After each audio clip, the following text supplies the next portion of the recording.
How's it going, guys, and welcome back to the channel. Today is going to be a pretty short video just because I'm busy with other things, but I still want to maintain that daily upload schedule. And today we're going to be talking about a recent price hike with this new Mustang Mach-E, as well as the potential for people who are interested in owning a Mach-E actually having to wait a little bit longer.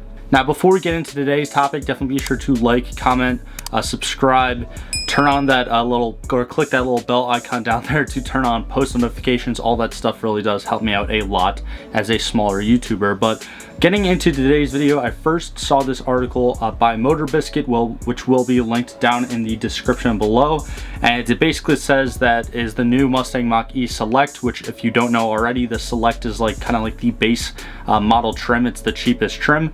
Is it worth over $48,000? And basically in this short little article, they talked about how the new Mustang Mach-E actually has a price spike, and now after like a destination fee and a couple other little charges here and there, the entire price has been basically jumped up for a little over $8,000 from the previous 2022 model year to this new 2023 year.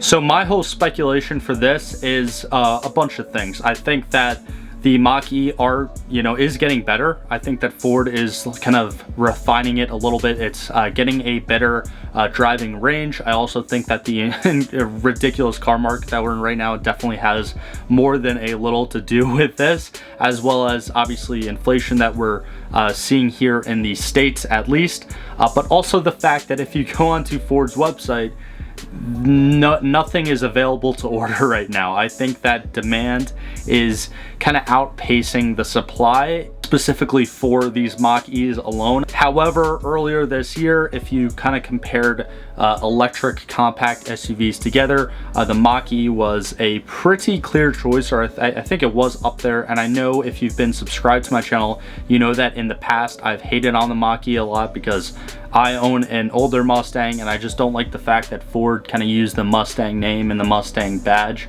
to kind of brand and market this new Mach-E. I think that if Ford just called it a Mach-E and didn't really change anything else, it would be a fantastic crossover electric SUV. However, I just don't like the Mustang name on it. I know that's a whole nother topic that I'm not even going to talk about today. Now, another kind of theory of mine is also the increase of the federal electric vehicle tax incentive.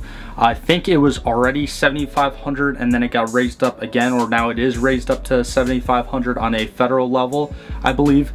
So that could potentially be to blame also for the rise of prices as well. But let me know what you guys really think, why this new Mach-E is raising in price as well as not being available to order right away. Again, I just think that it's a simple fact of demand just outpacing supply. But even going back to Ford's website here, you can see that the different trim levels, the Select, GT, the Premium, as well as the California Route 1 are all just not available right now. And even though the Select is again listed for under 44 grand at the end of the day.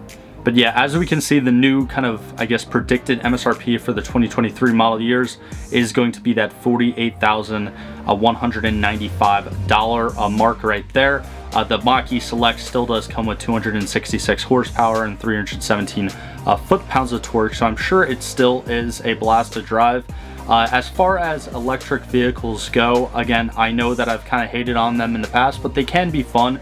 I've reviewed few electric vehicles while I've had the channel. Unfortunately, I have not been able to get my hands on a Mach-E yet. I do really want to. And again, I do not have a doubt that, actually accelerating in it is probably pretty fun. It does have a decent 0 to 60 time, right around 5 seconds, I believe. I think it's 5.2 seconds for the 2022 Mach-E's. But again, they do still weigh a decent amount, with I'm pretty sure the average of their trims being right around 4,500 pounds, which honestly isn't that bad for an SUV. But again, it is a smaller little baby crossover SUV. So 4,500 pounds, or give and take 4,500 pounds, is still a decent amount. And especially with the power that it's making, you shouldn't really expect and a ridiculous amount of performance out of it. But for a family SUV, with how everything is going, you know, to electric, I think that it could still potentially be a good option. But again, at the end of the day, it's still up to you guys, the consumer, to, you know, figure out for yourself whether or not you think it's, you know, pretty much worth like 50 grand, because essentially that's what it's going to cost at the end of the day. I know I said over 48 before, but we all know that dealerships add in fees.